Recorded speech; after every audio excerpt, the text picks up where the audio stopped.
Bien, pues esta pregunta que me han pedido amablemente los organizadores del Congreso responder, hasta cuándo terminar un feto con un crecimiento intrauterino restringido, es la pregunta del millón, ¿no? Es la pregunta que realmente pues va a tener mucha relevancia clínica. Más que manejarlo, lo importante va a ser cuándo finalizarlo. ¿Y por qué pasa esto? Pues pasa porque no existe tratamiento efectivo para el retraso del crecimiento. El único tratamiento efectivo que existe en la actualidad es la finalización de la gestación. Por eso es tan importante y tan relevante y tan pertinente esta pregunta. Y antes de responder, simplemente 5 diapositivas para entendernos nosotros cómo podemos clasificar estos fetos. Mirad. En el proceso de deterioro de la insuficiencia placentaria hay una serie de marcadores que se van alterando de una manera progresiva. Es lo que conocemos como marcadores crónicos. La arteria uterina está alterada muy desde el principio, la arteria umbilical, la arteria cerebral media. Estas se van a ir alterando progresivamente a lo largo de todo este proceso. No hay un punto de inflexión a partir del cual el feto entra en un riesgo agudo. Por este motivo los llamados marcadores crónicos. El final del espectro de las alteraciones de la arteria umbilical, que es el flujo reverso a nivel de la arteria umbilical, sí que es verdad que es el continuum, ¿no?, de las alteraciones de las umbilicales, pero es lo que llamamos un marcador subagudo. Y es un marcador subagudo porque ya refleja un grado de fallo cardíaco del feto. Y como veremos luego, pues nos marcará una categoría diferente en la cual aplicar una acción diferente. Bien. Pues lo lógico es utilizar estos parámetros crónicos para poder definir qué feto tiene una insuficiencia placentaria. Esta gráfica, cada puntito de estos, todos los puntitos son fetos que son pequeños, una muestra total de 176 fetos pequeños. Y en asteriscos tenéis de estos fetos pequeños cuáles tuvieron un resultado adverso. Entendido por resultado adverso, necesidad de ingreso en UCI, cesárea por distrés o la necesidad de una reanimación. Bien. Si miramos cuántos de esos tenía la arteria umbilical alterada, vemos que muy pocos, fíjense, solamente un 26%.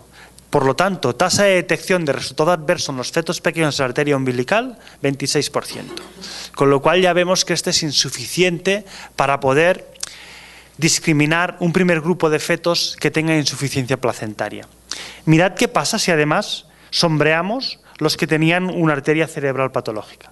Fijaros que un porcentaje, otro tercio casi, de fetos los podemos detectar. Y esto es la base por la cual hace sentido combinar ambos parámetros, la arteria umbilical y la arteria cerebral media, en un único parámetro que nos permita discriminar qué fetos tienen insuficiencia placentaria y cuáles no la tienen. Esto se consigue con el ratio cerebro-placentario y no es nada nuevo, existe múltiple evidencia de que el ratio cerebro-placentario es mucho más sensible para detectar aquellos fetos pequeños que van a tener un mal resultado perinatal. Y por lo tanto es el parámetro que de manera más fina, de manera más sensible, nos identifica del total de fetos pequeños los que tienen insuficiencia placentaria. Además, hay un grado más a todo esto. Y el grado más lo da las alteraciones de la arteria cerebral mediana. En un grupo de 210 fetos pequeños, fíjense los resultados perinatales. Sí que es verdad, ya les he dicho, los fetos pequeños con un ratio cerebroplacentario alterado tienen más riesgo de resultado adverso, pero fíjense cómo de acidosis tienen un 10% de riesgo, que sí que es alto, pero cuando miramos aquellos que tienen además una vasodilatación cerebral, nos damos cuenta que es una categoría de riesgo superior, es un grupo pronóstico superior. Fíjense que un 20% de estos, un 20% hicieron una acidosis neonatal, lo cual ya nos indica, como luego lo explicaré en más detalle en la sesión plenaria, pero ya nos indica que es una categoría superior al ratio cerebroplacentario. Y al final de todo del proceso de deterioro, al final de todo, se alteran los marcadores agudos. Los marcadores agudos, por el contrario, sí que marcan un punto de inflexión, un punto a partir del cual el feto sí que está en un riesgo agudo. Y estos marcadores tienen en común una cosa, que todos son reflejo de la acidosis fetal. Por lo tanto, tiene sentido utilizar estos parámetros, que son marcadores agudos, para definir un último estadio, un último grado pronóstico de riesgo de estos fetos que son pequeños. Y eso es lo que intenta ilustrar esta diapositiva de aquí. entre los grupos pronósticos de los fetos pequeños, una primera categoría son los que tienen insuficiencia placentaria. Aquí tienes definido como un ratio cerebroplacentario inferior al percentil 5. El ratio cerebroplacentario, para los que no lo conozcáis, es simplemente dividir el índice de pulsatilidad de la arteria cerebral por el índice de pulsatilidad de la arteria umbilical. Así de fácil. Una categoría por encima es cuando no tienen flujo umbilical en la arteria, cuando no tienen flujo diastólico en la arteria umbilical, indica un grado alto de insuficiencia placentaria. Otra categoría, y ya les he ilustrado, es aquellos que tienen además de todo una vasodilatación cerebral. Y finalmente, una última categoría, son aquellos que tienen algún criterio de acidosis. Entendido como criterio de acidosis, esos marcadores agudos que les he comentado. Y además de estos 3 marcadores agudos, que son las alteraciones del ductus venoso, las alteraciones de la vena umbilical, las alteraciones del registro cardiotocográfico, hay un marcador que les he comentado al principio que es subagudo, que es el flujo reverso a nivel de la arteria umbilical. Y estos 4 se combinan para definir esta última categoría pronóstica. Pues bien, ¿cuándo finalizar a un feto que tiene un retraso de crecimiento? Lo vamos a hacer, como es obvio, en función en qué punto está en esta escala. Empecemos por el primer escalón de la escalera, por aquellos que tienen insuficiencia placentaria. En estos, la finalización perfectamente se puede hacer a término. No finalicen solo por esto a un feto, porque tienen resultados que son buenos, fíjense. 125 casos, ninguna muerte intraútero, ningún caso de distrés respiratorio. Finalicen, por lo tanto, a partir de las 37 semanas. Nosotros finalizamos a las 38 semanas. Fíjense que aquí se incluyen casos con umbilical patológica, no ausente, pero sí patológica. Y estos casos aguantamos hasta las 37-38 semanas con muy buenos resultados. Hacemos un control semanal. ¿Y cómo finalizamos estos casos con un ratio cerebroplacentario?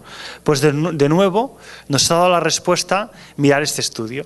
Fíjense, tasa de cesárea, todos son inducidos, estos 210, un 60% de cesáreas, un 50% de cesárea por distrés fetal y un porcentaje de acidosis de un 10%. ¿Qué quiere decir esto? Quiere decir que pueden perfectamente intentar un parto vaginal, pueden intentarlo, pero sean conscientes que en la mitad de los casos van a acabar haciendo una cesárea urgente por una pérdida de bienestar fetal.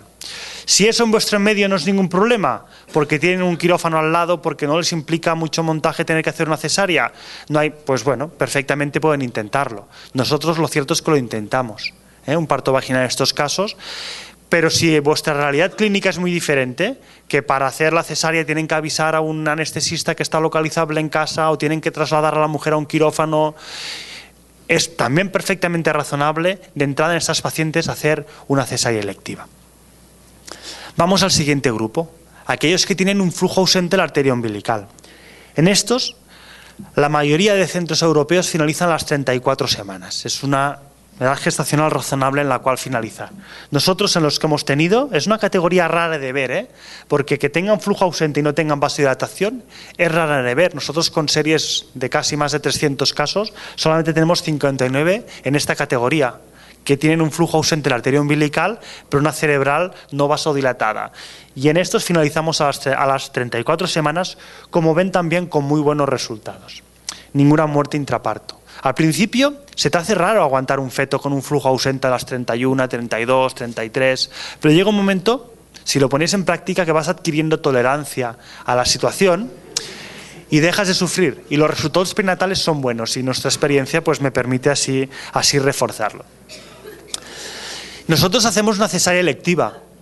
La única serie que yo conozco que han intentado hacer un parto vaginal, serie honesta, es esta de aquí, que es una serie muy pequeña de 25 casos, y fíjense cómo la inmensa mayoría de casos acabaron en una cesárea.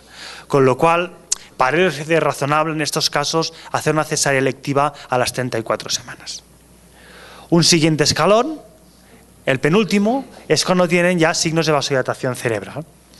Cuando tienen signos de vasodilatación cerebral, también la mayoría de expertos europeos recomiendan finalizar a las 34 semanas. Es lo que está realizando actualmente en la mayoría de centros. 96 casos, ninguna muerte intraútero y aquí un caso de una complicación probablemente asociada a la prematuridad, que es la enterocolitis necrotizante, y 3 casos de distrés respiratorio. Pero ninguna muerte intraútero. Fíjense qué pasa en estos casos cuando intentamos un parto vaginal. Nosotros lo intentamos un parto vaginal, pero fíjense, 70% acaban en una cesárea, 60% en una cesárea urgente y un 20% con una acidosis neonatal. Con lo cual, de nuevo, si en vuestro medio os es muy fácil hacer una cesárea, vale, es razonable que intentéis un parto vaginal. Si un parto vaginal es complicado, esto es lo que hay, ¿eh? El 70% de los casos acabarán con una cesárea y es por lo tanto razonable hacer una cesárea electiva a las 34 semanas. Si más no, estas cifras nos son muy útiles para asesorar a la paciente también. Y muchas veces le comentamos, le decimos, mire, usted tiene un 70% de riesgo de acabar en una cesárea y ella, pues de una manera deliberativa, nos ayuda también a tomar la decisión sobre la vía del parto. Finalmente, el último escalón, la última categoría, aquellos fetos que tienen criterios de acidosis. Aquí ven que pongo en rojo persistentemente. ¿Y por qué lo pongo? Lo pongo porque estos parámetros, estos marcadores agudos, son parámetros que son relativamente variables y les hemos de exigir una persistencia, que separado como mínimo en 12 horas persistan. Es normal encontrarse un flujo reverso que a las 12 horas no lo es normal encontrarse un patrón poco variable que lo deja de ser y es por lo tanto importante que sean persistentes. Y aquí una advertencia. Si esta paciente está con sulfato porque tiene una preeclampsia, no hagan caso al patrón silente. No hagan caso porque realmente tenemos patrones que son de infarto cuando los ves, porque son líneas completamente planas y son resultados normales, que no tienen acidosis. Por lo tanto, en presencia de sulfato, no hagan caso a la variabilidad. El único parámetro que es útil entonces del registro cardiotocográfico es la presencia de desaceleraciones. Bien, en estos casos también la mayoría de centros, la mayoría de expertos europeos recomiendan finalizar a las 28 semanas. Obviamente la finalización se hace mediante una cesárea. ¿Qué criterios existen para finalizar la gestación antes de las 28 semanas? Muy pocos. El único es la presencia de un patrón desacelerativo persistente y marcado o la presencia de manera persistente de un flujo reverso en el ductus venoso. Pero incluso así son casos de muy mal pronóstico. Fíjense en esta gráfica que les pongo aquí.